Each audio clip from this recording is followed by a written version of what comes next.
Gold, trusted gold buyers. మీరు తాకట్టు పెట్టిన బంగారాన్ని విడిపించి ఈ రోజు ఉన్న మార్కెట్ ధరకు కొనబడను.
మా నుంచి తప్పించుకోవటం అంత సులభం కాదు.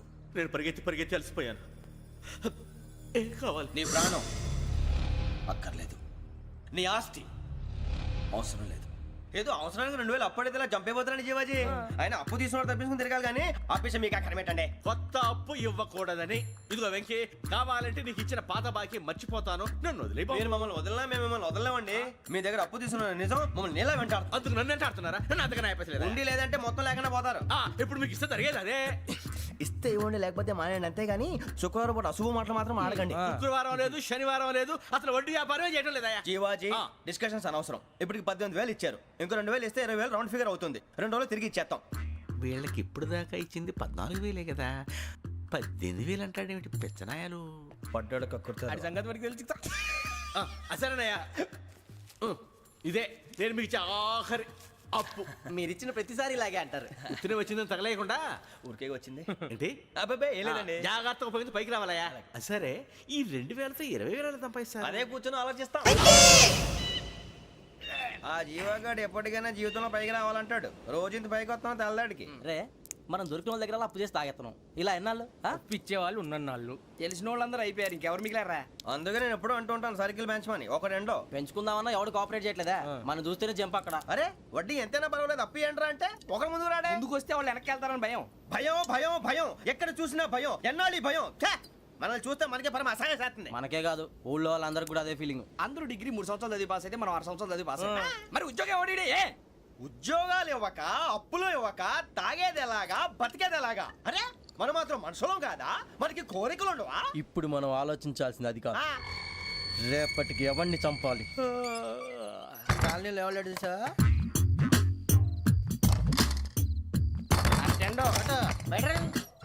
నువ్వా వెంకీ? ఏంటి వెంకీ ఈ టైంలో వచ్చా? నీతో మాడే పని ఉంది, దా చెప్తా. ఏ బాగా నిద్రొస్తుందా? సరిగానే రే, నువ్వు మమ్మల్ని చూసే తలిపేసావా? మామూలుగానే వేసాను. మామూలుగా వేసేవాడివి. మేము రావడానికి 1 నిమిషం ముందో, మేము వెళ్ళాక 1 నిమిషం తర్వాత వేయాలి కానీ బిలాల్ రాజా, నాకు నిద్ర వచ్చి పడుకుందామని తలుపేసుకున్నాను.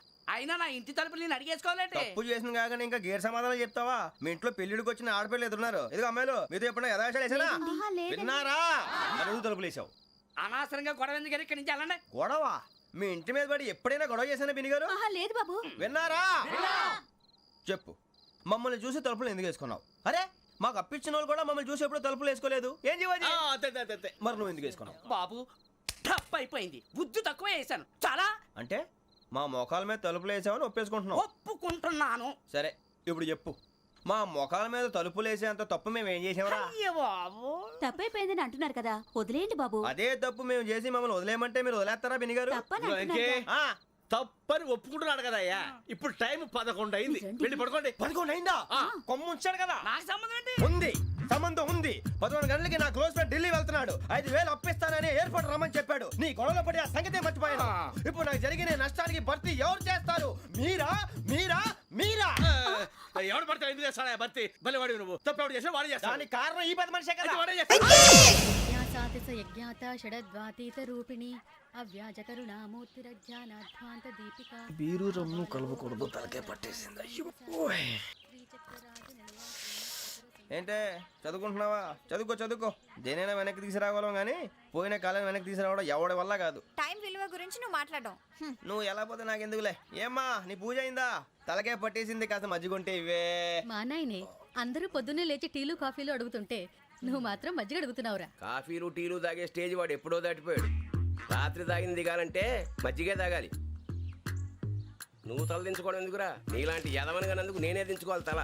రాత్రి సుబ్బారావు గారి ఇంటి మీద గొడవకి వెళ్ళేవంటగా. అలా చెప్పాడు మీకు? ఏ మళ్ళీ గొడవ కెడతావా? నీ దెబ్బకు భయపడి రాత్రి తలుపులు తీసి పడుకున్నారంట. తెల్లారగా టైంట్లో దొంగలు పడ్డారు. ఇంట్లో ఉందిలేండి, పట్టుకుపోవడానికి అక్కడ కూతురు తప్ప. ఎన్నాళ్ళు ఇలా బేవర్స్గా తిరుగుతావురా? ఇన్నాళ్ళని ఏం ఫిక్స్ అవ్వలేదండి. చిచి నాన్న అమ్మా, కంబైన్ స్టైల్స్ కి ఫ్రెండ్స్ ఇంటికి పిలుద్దాం అంటే వీడికి భయపడి ఎవరు రావడం లేదు. నేనేం చేశానే? వాళ్ళ వంక అదోలా చూస్తున్నావంట. గొప్ప ఫిగర్లని అదోలా చూస్తాను, ఏదో మోహాలు వేసుకొని. చదిగా ఆ గొంతు ఆ వాలకం చూడలేకపోతున్నాను రా బాబు. చిన్నప్పుడు వచ్చి నా అలాగే ఉన్నావు, తెగ ముడిచిపోయారు. ఇప్పుడు నచ్చట్లేదు నాన్నగారు మీకు? నేను యదవలతో డిస్కస్ చేయను. నేను చేస్తాను. మీరు చెప్పదలుచుకుంది ఏమిటో చెప్పండి. ఇంకా చెప్పేదే ఉంది. నువ్వు ఇలా గాలికి తిరుగుతుంటే నేను తిండి పెట్టలేను. నాన్నగారు ఇప్పుడు శుక్ర మహాదశి 4వ పాదంలో ఉంది. నేను ఇప్పుడు ఏం చేసినా కలిసి రాదు. శనిగారు సెంటర్ లో కాసేసి నన్నే చూస్తాడంట. వాడు అలా సైడ్ అయిపోయి నేను ఏదో అవుతాను కదా, మీరు కంగారు పడకండి. ఇవన్నీ ఆ జగదాంబ చౌదరి గారు చెప్పాడా? వా జేసీ గారిని గాడు గిడు అనకండి బాబు, మీకే మంచిది కాదు. అబ్బా ఊరుకోండి, ఎవరి నమ్మకాలు వాళ్ళవి. ఎరా ఇంతకీ ఆ శనిగాడు సైడ్ కి ఎప్పుడు వెళ్తాడంట? నేను పోయా. సెంటర్ లోకి రావాలమ్మా. మరి ఆ గురువు సెంటర్ లోకి ఎప్పుడు వస్తాడంటావు? అవన్నీ మనకి తెలుస్తాయి అంటే జేసీ గారు తెలుస్తాయి. నాన్నగారు ఒక 1000 రూపాయలు ఇవ్వండి, దక్షిణ నుంచి అన్ని అడిగేసి వస్తాను. ఎదిగిన కూతురు గుండెల మీద కుంపటైతే నీలాంటి బేవార్స్ కొడుకు క్లైమోర్ మైన్స్ లాంటి వాడు చీదరిదుడా. ఆ జేసీ గారు పోయాక వీడు నేను అమ్మ నువ్వే ఫీల్ ఓకే. ఆయన కావాలని అంటున్న మాటలు కాదు, ఆయన దేవుడు. కానీ ఆ శనిగాడు ఆడి కాన్సన్ట్రేషన్ అంతా నా మీదే పెట్టేశాడు. మరి ఇప్పుడు ఎలాగరా నాన్న? ఆ పని మీద డబ్బులు అడుగుతుంటే నిసుక్కుంటున్నాడు. పోనీ నువ్వేనా ఇవే? నా దగ్గర కూడా లేవురా. తెలుగు భాషలో నాకు నచ్చని ఒకే ఒక్క పదం లేదు.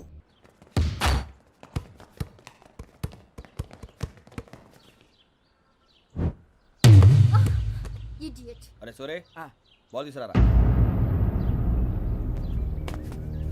సారీ ఏదో బాలి బాస్కెట్ బాల్ మాలాంటి వాళ్ళు ఆడాలి. మీలాంటి మాసన కొడుకులు ఆడితే ఇలాగే ఉంటది. ఇలాగే ఉంటది. అమ్మాయిల ముందు ఫోర్స్ కొడతావా? ఆహా, అయితే నిన్ను కొడతా.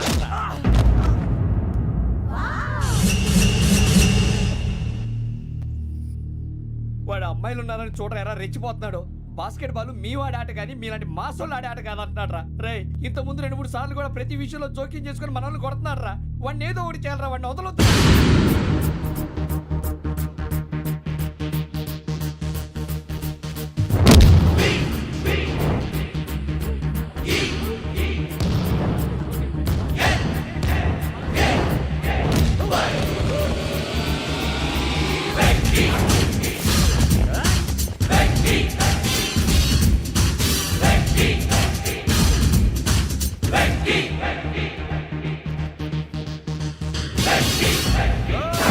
ఆడపిల్లలంటే ఎవరికైనా దెబ్బ తగిలితే అయ్యో అంటారు, మీకేమో ఎవరైనా కొడితే కామెడీ.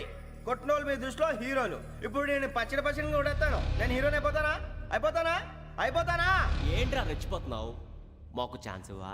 అసలు వచ్చిందే నీకోసం. మా ఓటు బ్యాక్గ్రౌండ్ తెలియక అడమే చేసావు. ఇప్పుడు నీకు అప్పుడు అయిపోతున్నా రే. వాడి బ్యాక్గ్రౌండ్ సరే, అసలు నీ బ్యాక్గ్రౌండ్ ఏంట్రా? నాకు సెపరేట్ బ్యాక్గ్రౌండ్ అంటూ ఏం లేదురా. నేను ఎక్కడ నిలబెడితే అదే నా గ్రౌండ్. అంత పొడింగువా? తెల్దా?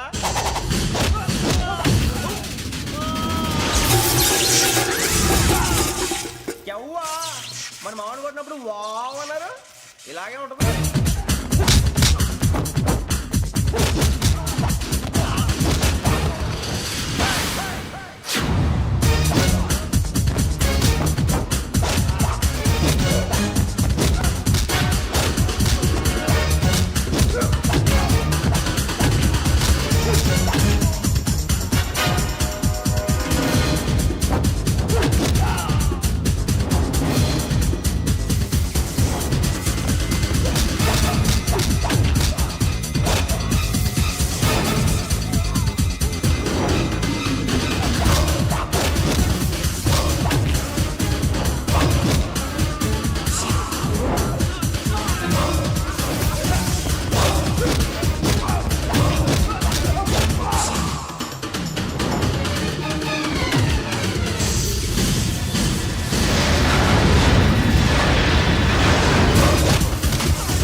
ఇందాక నేను కొట్టినప్పుడు నీకే అనిపించిందిరా?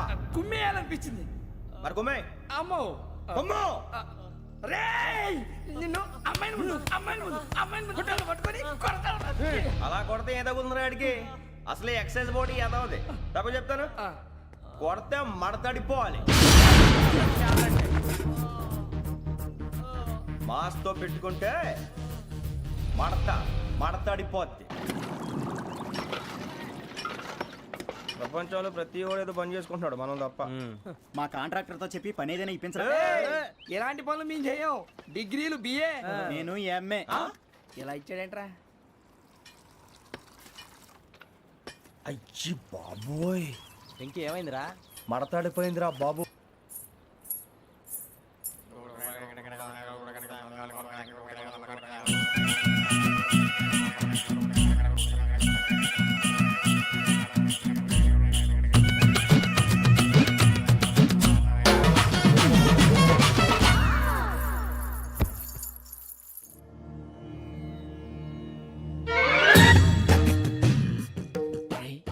కళ్ళు మూసుకునే ఉన్నాడు, కొంపదీసి నిద్రపోతున్నాడేంటి? ధ్యానం. కళ్ళు మూసుకొని ఎవరినో కాంటాక్ట్ చేస్తున్నారు. అవునా? అబ్బా రామ్ ప్రసాద్, నీకు నిజం చెప్పాలంటే బాధగా ఉంది, కానీ చెప్పక తప్పదు. ఎందుకంటే అది నిజం కాబట్టి. Correct sir, correct. ఏంటి సార్ అది? నీకు 40 ఏళ్ళు వచ్చే వరకు కష్టాలు తప్పవు. గురుజీ, అవి మామూలు కష్టాలు కావు, అష్ట కష్టాలనే చెప్పాలి. ఉదాహరణకు అవి ఎలా ఉంటాయంటే, దొరక్క నీకు ఫుడ్ దొరికితే అది నీ నోటికందే లోగా నీ కాలో నీ చెయ్యో తగిలే మట్టిపాలైపోతుంది. నీ వాకలికి తట్టుకోలేక అప్పు కోసం ఎండను పడి వెళితే అక్కడ తాళం వేసి ఉంటుంది. మరో కఠోరమైన నిజమేమిటంటే, నీ దరిద్రాన్ని చూసి భరించలేక నీ భార్య లేచి వెళ్ళిపోతుంది. ఒక్కతేనా ఎవరితోనన్నా? తప్పు. అతని దురదృష్టాన్ని చూసి ఎగతాళి చేయకు రమణ. Sorry sir. ఇదయ్యా రాంప్రసాద్, నువ్వు ఈ 40 ఏళ్ళు ఈ నరకాన్ని అనుభవించక తప్పదు. 40 ఏళ్ళ తర్వాత అలవాటైపోతుంది. ఇక నువ్వు వెళ్ళొచ్చు. ఏమో వెంకటేశ్వరరావు, కులాసైనా రమ్మన్నారట. నీకు శుభవార్త చెబుదామని పిలిపించాను. ఏంటి గురుజీ? నీకు శుక్రమహాదశ ప్రారంభం అవబోతుంది. అంటే శనిగా సెట్ అయిపోయినట్టేనా? ఆల్మోస్ట్ అయిపోయినట్టే. మీరంతా టోపీలు పెట్టుకునే ఉద్యోగాలు కూడా చేసుకుంటారు. ఇప్పటిదాకా మేమందరికీ టోపీలు పెట్టాం కానీ మాకు మేమే టోపీలు పెట్టుకుంటాం ఎప్పుడు అనుకోలేదు గురుజీ. అదే విధి. మరి ఇప్పుడు బిల్ల బంటోతు నుంచి బీట్ కానిస్టేబుల్ వరకు అందరికి నెత్తిమి టోపీలు ఉంటాయి. అందులో ఏ ఉద్యోగం? ఎస్ఐ గారు కూడా టోపీ పెట్టుకుంటారు తెలదా? ఏది మన చదివే చదువులకు ఎస్ఐ ఉద్యోగాలు ఇస్తారేంటి? గ్రహాలు శాసిస్తున్నప్పుడు చదువులతో పని లేదు.